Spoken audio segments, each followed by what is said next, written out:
Asakabank, Qarshi BXM, Qashqadaryo viloyati Kitob tumani, Parchakent MFida bir kontur bir mahsulot tamoyil dasturi asosida qora kishmish navli uzumzor yetishtirilgan 233-kontur 14 gektardan iborat bo'lib 27 ta dehqon xo'jalik mavjud.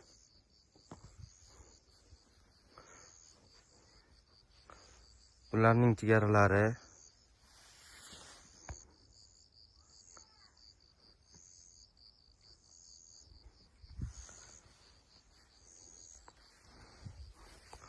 hozirda uzumlarimiz gullash jarayonida.